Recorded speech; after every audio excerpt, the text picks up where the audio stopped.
Welcome back. Now, the new year is the perfect time to reevaluate your personal finance goals and make sure you're taking the precautions to reach those goals by avoiding things like investment scams. Investor protection expert Michael Pichak has some smart moves that can help us set ourselves up for success next year. Take a look. So what investors can do to protect themselves in 2019 is to ensure that the financial professional they're working with is registered and that the product they're trying to sell you is also registered. The sad reality of many of our situations is that we probably spend more time researching where we're going to eat dinner on Friday night than we do researching the backgrounds of the financial professionals that we're working with. Certainly making sure that there's no regulatory history and that they're licensed to do business as a financial professional is a key to protecting yourself. Similarly, there are certain red flags that every investor should be on the lookout for. The prospect of outsized returns. So if someone is promising you 15%, 20%, 50% returns, that is a classic red flag that this is a fraudulent investment.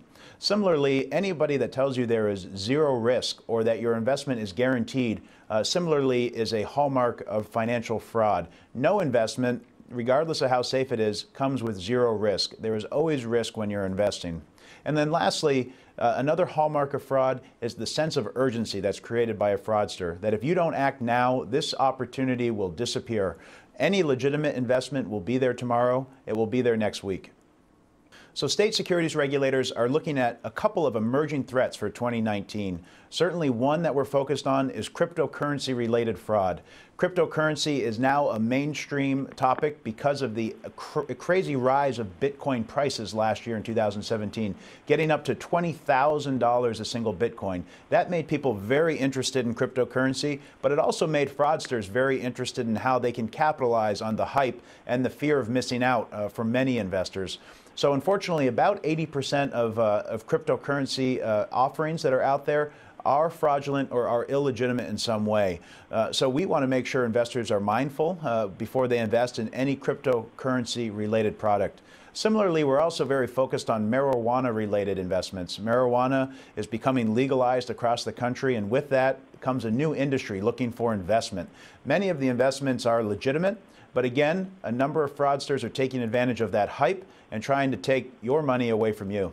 So millennials are at greater risk of being scammed because there's a distinct difference between what a millennial knows and what a millennial thinks that they know.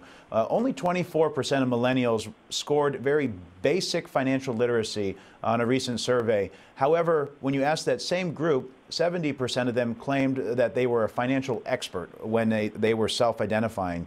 So obviously there is a low level of financial education or financial literacy, but there's a high level of confidence. This puts them at greater risk of falling victim to a financial scam.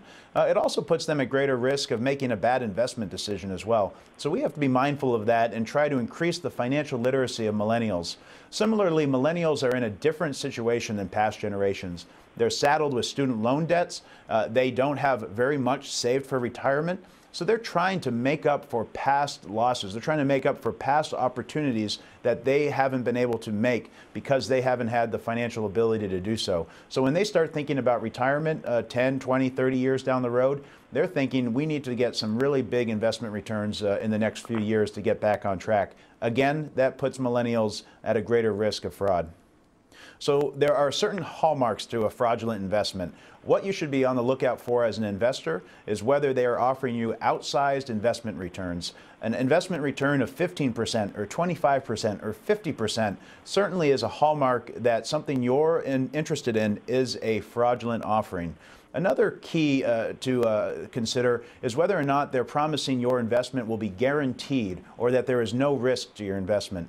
Every investment comes with risk, and anyone that tells you it's a guaranteed investment, that is a classic red flag that it's a fraudulent offering. Lastly, creating a sense of urgency. This false sense of urgency makes people think emotionally instead of rationally. Creating that desire to sign that document now rather than when you have time to consider the investment is another way that people fall victim and another red flag that people should be on the lookout for. More information, I certainly encourage folks to visit the state regulator website of your various state. Very important information on there. But then you can also visit the website of the North American Securities Administrators Association, or NASA. That website is nasaa.org. A special thanks to the North American Securities Administrators Association for sponsoring this segment.